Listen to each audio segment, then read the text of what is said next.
शहबाज कलंदर आगे बढ़े और तेल के कड़ाहों में छलांग लगा दी।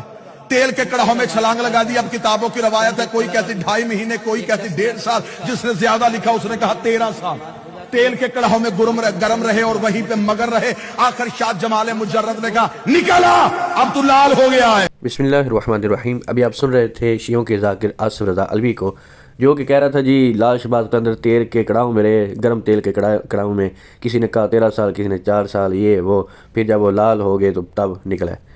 इस वजह से उन्हें लाल शहबाज कलंदर कहा जाता है। मतलब कुछ भी कुछ ये वाक़या जो है, ऐसे कई एक वाक़यात हैं जो शिया जो है वो ऐसी कहानी और ये क्या इसे कहा जाए, यानी बेइल्म और बेतुकी सी बात ये करते हैं। शियों के कई ऐसी चीज़ें हैं कि शिया जो मुंह में आता है वो बक देते हैं, और उससे फिर सुन्नियों के वो लोग कि जिनका पास इल्म नहीं होता वो सुनते हैं, तो वो भी आगे समझते हैं खैर ये सच्ची है, तो वो भी आगे फिर पुल बना के सुनाते हैं, स्टोरी शेयर करते हैं।